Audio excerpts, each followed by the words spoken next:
আসসালামু আলাইকুম রহমতুল্লাহি ওয়া বারাকাতুহু। সম্মানিত দর্শক, ত্রয়োদশ জাতীয় সংসদ নির্বাচনে বিএনপির একছত্র আধিপত্য এবং নিরঙ্কুশ বিজয়ের পর আওয়ামী লীগের মধ্যে এক ধরনের আত্মবিশ্বাস লক্ষ্য করা গেছে। অনেক ক্ষেত্রে আওয়ামী লীগের যারা নেতাকর্মী রয়েছেন তারা বেশ উৎফুল্ল, আনন্দের বন্যা এবং মনে হয় যেন আকাশের চাঁদ তারা পেয়েছে।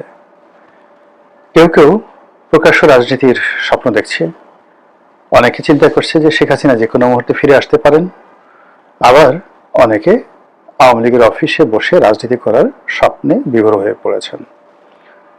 ইতিমধ্যে বেশ কয়েকটি জায়গাতে আমরা শুনতে পেলাম যে নবনির্বাচিত সংসদ সদস্য তিনি আওয়ামী লীগের অফিস খুলে দিয়েছেন। আবার এই শুনলাম যে কোনো কোনো অফিসে আবার আওয়ামী লীগের নেতাকর্মীরা স্বপ্রণোদিত হয়ে তারা জাতীয় পতাকা উত্তোলন করেছে।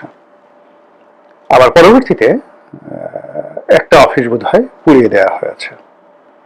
তো এখানে দেখুন যে নির্বাচনের সময় নিঃসন্দেহে এমন কিছু ঘটনা ঘটেছে আওয়ামী লীগের মধ্যে এবং বিএনপির মধ্যে, যার কারণে বিএনপির নেতাকর্মীরা বিপুল সংখ্যক আওয়ামী লীগের ভোটারদের ভোট তারা লাভ করেছে এবং প্রায় সব নির্বাচনী এলাকাতে যারা বিএনপির প্রার্থী ছিলেন তারা আওয়ামী লীগ ভোটার, আওয়ামী লীগের রাজনীতি থেকে শুরু করে আওয়ামী লীগ ব্যাপারে বড় বড় ইতিবাচক কথা বলেছেন।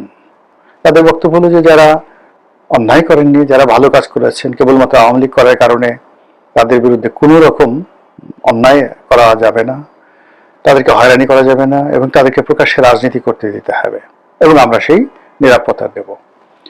কোনো কোনো এলাকাতে সংসদ সদস্য যারা প্রার্থী তারা আওয়ামী লীগকে নিজেদের কাছে নিয়ে নিয়েছেন এবং আওয়ামী লীগের নিরাপত্তা দেওয়ার ব্যাপারে তারা দৃঢ়তা প্রদর্শন করেছেন, আওয়ামী লীগের জিম্মা নিয়েছেন। এবং আরো অবাক করার ব্যাপার হলো কিছু কিছু এলাকাতে নির্বাচনের পর আওয়ামী লীগের নেতাকর্মী সেই বিএনপির এক শ্রেণীর নেতাকর্মীর সঙ্গে একত্র হয়ে, বিএনপির মধ্যে যে গ্রুপ থাকে, দুটো গ্রুপ থাকে, তো একটা গ্রুপ আওয়ামী লীগের লোকের সাথে একত্র হয়ে তারা বিএনপির প্রতিপক্ষকে আচ্ছা মতো ঠ্যাঙ্গানি দিচ্ছে এবং সেই ঠ্যাঙ্গানিতে বিএনপির যারা লোকজন তারা কান্নাকাটি করে রীতিমতো অস্থির এবং তারা এখন না পারছে বলতে, না পারছে সহ্য করতে। এই কারণ হলো আওয়ামী লীগ টাকা মারেনি, বিএনপির যারা লোকজন আছে তারা আওয়ামী লীগের সাহায্য নিয়ে তাদের প্রতিপক্ষকে আচ্ছা মতো পিটুনি দিয়েছে। এটা যেখানে আওয়ামী লীগের বিদ্রোহী প্রার্থী হয়েছিল, না বিএনপির বিদ্রোহী প্রার্থী হয়েছিল, তো সেক্ষেত্রে বিদ্রোহী প্রার্থী যদি বিজয়ী হয়ে থাকে তাহলে ধানের শীর্ষের প্রার্থীর সমর্থকদেরকে মার দিচ্ছে, আর ধানের শীর্ষের প্রার্থী যদি বিজয়ী হয়ে থাকে তাহলে বিদ্রোহী প্রার্থীর যারা লোকজন রয়েছে তাদেরকে মারধর করছে। এবারে যারা বিএনপি জোটের শরিক দল হিসেবে বিজয়ী হয়ে এসেছেন, তো এই বিজয়ীরা তাদের নিজেদের দল, তারপরে ধানের শীষের যারা কমিটির যারা লোকজন তারা আওয়ামী লীগের ভোট সবার সাহায্য এবং সহযোগিতা নিয়েই সংসদে এসছে এবং সেই এলাকাগুলোতে এখন আইন শৃঙ্খলা রীতিমতো হুমকির মুখে, ব্যাপক সংঘর্ষ হচ্ছে বিভিন্ন জায়গাতে এবং এটি বাড়তে থাকবে। তো এই যে একটি অবস্থা, সেই অবস্থায় নিঃসন্দেহে আওয়ামী লীগের যারা লোকজন রয়েছে তারা খুশি হবেন। এর কারণে গত 17টি মাসে তারা কোনো কাজ করতে পারেননি। অধিকান্ত ডক্টর মোহাম্মদ ইউনূসের যে জমানা, এটাকে মানে ওই যে পঙ্কজ উদাসের মতো নিকলো না নিকাব জামানা খারাপ হ্যায়, তো তারা বলতে গেলে অনেকটা হিজাব পরে আওয়ামী লীগের লোকজন অনেকটা হিজাব পরে সমাজে চলাফেরা করতেন, আর কোনো অবস্থাতে সেই হিজাব বা নেকাব তারা খুলতেন না।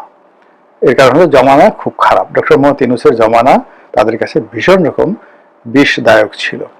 ফলে যে কোনো মূল্যে তারা ডক্টর মোহাম্মদ ইউনূসকে হটানোর জন্য বিএনপিকে সাহায্য করেছে, সহযোগিতা করেছে, এটা এখন একটা ওপেন সিক্রেট।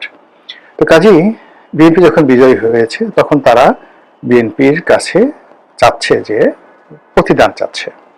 তো এই গেল দেশের অভ্যন্তরীণ রাজনীতিতে নির্বাচন কেন্দ্রিক বিএনপি এবং আওয়ামী লীগের যে সমঝোতা এবং নির্বাচন পরবর্তী সময় বিএনপি এবং আওয়ামী লীগের এই সখ্যতাকে নিয়ে দেশের স্থানীয় রাজনীতি এটা কেমন চলছে তার একটি প্রাথমিক যাকে বলা হয় জরিপ। এর বাইরে যেটি হবে আগামীতে সেটি আরো ভয়াবহ। যে সকল আসনে জামাত জয়লাভ করেছে সে সকল আসনে জামাতের সঙ্গে আওয়ামী লীগের লোকের সখ্যতা হবে। এই কারণে হলো বিএনপি যে কাজগুলো তারা করছে সেটা সেই কাজগুলো হলো চাঁদাবাজি, মাস্তানি, রাহাজানি। তো এইগুলো করে পুরো সমাজের যে নিয়ন্ত্রণ তাদের হাতে। আর যেহেতু তারা টাকা পয়সা কালেকশন করছে, থানা পুলিশের যে সকল দুর্বৃত্ত রয়েছে, যে সকল বাজে লোক রয়েছে, তাদের সঙ্গে এই ধরনের চাঁদাবাজদের একটা ভালো সম্পর্ক থাকে, ভাগাভাগি, বিচার সালিশ সবকিছু। তো সেক্ষেত্রে যিনি জামাতের সংসদ সদস্য তিনি তার নেতাকর্মীদেরকে নিয়ে বিএনপির যে চলমান যে দখল বাণিজ্য, চাঁদাবাজি, মাস্তানি এইগুলোর বিরুদ্ধে তিনি কিছুই করতে পারবেন না। তো সেক্ষেত্রে যারা একটু স্মার্ট, চালাক, তারা করবেন কি, প্রশাসনের সাহায্য এবং সহযোগিতা নিয়ে ব্যাপক মাত্রায় আওয়ামী লীগ নেতাকর্মীদেরকে পুনর্বাসিত করার চেষ্টা করবেন। এবং আওয়ামী লীগ যদি সেই এলাকাতে ফিরে আসে এবং জামাতের নেতাকর্মীদের সঙ্গে যদি আওয়ামী লীগ একত্র হয়, তার সঙ্গে যদি জামাতের এমপি সাহেব থাকেন, তো সেখানে জামাত এবং আওয়ামী লীগ খুব দ্রুত জনপ্রিয় হয়ে উঠবে। এবং তারা কি করবে, বিভিন্ন জায়গাতে স্টায়ারিং কমিটি করবে, চাঁদাবাজ প্রতিরোধ স্টায়ারিং কমিটি, তারপর দুর্নীতি প্রতিরোধ স্টায়ারিং কমিটি, শান্তি শৃঙ্খলা রক্ষাকারী স্টায়ারিং কমিটি। এবং এই কমিটির সঙ্গে মুসল্লিরা থাকবে, ইমামরা থাকবে, শিক্ষকরা থাকবে, আওয়ামী লীগের নেতাকর্মীরা থাকবে, এবং ভালো ভালো আওয়ামী লীগের বদমাশগুলো নয়, ভালো ভালো নেতাকর্মীরা থাকবে এবং জামাতের লোকজন থাকবে। ফলে যে একটা সামাজিক বিপ্লব শুরু হয়ে যাবে, সেই বিপ্লবে জামাত এবং আওয়ামী লীগ তারা অনেকটা এগিয়ে যাবে। যে এলাকাতে বিএনপির পরিবর্তে আওয়ামী লীগের লোকজন, বিএনপির পরিবর্তে যেখানে জামাত জয়লাভ করেছে সেখানে আওয়ামী লীগের এই অবস্থা হবে। তো কাজে আগামীতে যে সংসদের ভিতরে রাজনীতি হচ্ছে, সংসদের বাইরের রাজনীতি হচ্ছে, পথে ঘাটে মাঠে দূতাবাসগুলোতে যা কিছু হচ্ছে, সব জায়গাতেই অনিবার্য হিসেবে আওয়ামী লীগ চলে আসবে, বিএনপির সাহায্যকারী শক্তি হিসেবে, জামাতের সাহায্যকারী শক্তি হিসেবে, কিংবা অন্যান্য যে সকল ছোট ছোট রাজনৈতিক দল যারা বিএনপির ধানের শীষ নিয়ে বা বিএনপির সমর্থন নিয়ে বা সংসদ সদস্য হয়েছে, তাদেরকেও আওয়ামী লীগের সহযোগিতা নিতে হবে এলাকায় মুভমেন্ট করার জন্য। এর কারণ হলো যে বিএনপি এখন যে সুযোগগুলো ভোগ করছে গত 17 মাসে, যেটা কন্টিনিউ আছে, এটা তারা জীবনে কোনো অবস্থাতে ছাড়বে না। এমনকি তাদের যদি জেলে যেতে হয়, তাদের বিরুদ্ধে যদি সে আবার অপারেশন ক্লিন হার্ট পরিচালিত হয়, তবুও তারা এই কাজ থেকে সহজে বিরত হবে না। এর কারণ হলো এগুলো নগদ ধান্দা পানির ব্যাপার, মাল পানির ব্যাপার। এক একটি এলাকাতে, যেমন কারণ বাজার এলাকাতে শোনা কথা, ডেলি কয়েকশো কোটি টাকার, আল্লাহ মাফ করুক, আমি 1 কোটি টাকাও একসাথে দেখিনি কখনো। তো কয়েকশো কোটি টাকা, এখানে একটা জিনিস বলে রাখা ভালো, আমি কিন্তু মানে 1 কোটি টাকা একসাথে দেখিনি, মানে ব্যাংক থেকে উঠে 1 কোটি টাকা একত্রে রেখে আমার হয়নি, ট্রানজাকশন হয়েছে, বহু ট্রানজাকশন হয়েছে। হয়তো আমার সহায় সম্পত্তি বিক্রি করলে বা একত্রে করলে কয়েক শত কোটি টাকা হবে। আল্লাহ আমাকে সেই এমপি হওয়ার অনেক আগে, আজ থেকে 25 বছর আগে, সেই 100 কোটি টাকার মালিক করেছেন। তো মানে আমি বললাম এই অর্থে যে মানে একত্রে সেই টাকাগুলো টেবিলে রেখে গোনা, জমা করা, এটা আমার জীবনে কখনো হয়নি। আসছে, খরচ করেছি, ইনভেস্ট করেছি, সেভাবে চলেছে। এনিওয়ে, তো যেটা বললাম যে যারা দুর্নীতি করে, তো তাদের কাছে তো অনেকের এই দুর্নীতির টাকা রাখার জন্য বড় বড় সিন্দুক থাকে। 1 কোটি টাকা যদি আপনার কাছে থাকে, 1000 টাকার বান্ডেল যদি হয়, তাহলে কতগুলো বান্ডেল লাগে? 100 বান্ডেল লাগে 1 কোটি। যদি 100 কোটি হয়, তাহলে কতগুলো বান্ডেল লাগে, কতগুলো ট্রাঙ্ক লাগে, কতগুলো যাকে বলা সিন্দুক লাগে। এবং এই ধরনের মানে 100 কোটি টাকা কারণ বাজার থেকে যদি কেউ বহন করে নিতে হয়, তাহলে তো তার একটা রীতিমতো পিক আপ লাগবে। তো এটাই আমি বলছিলাম যে এই যে এত টাকার যে লেনদেন, এটা তো কারো ঝাড় ফুঁক কিংবা কারো ধরেন নীতি কথা, এতে কেউ বন্ধ করবে না।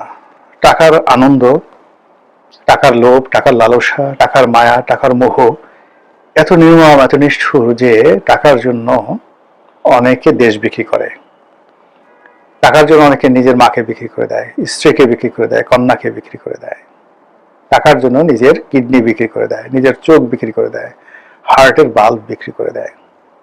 এই হলো টাকা।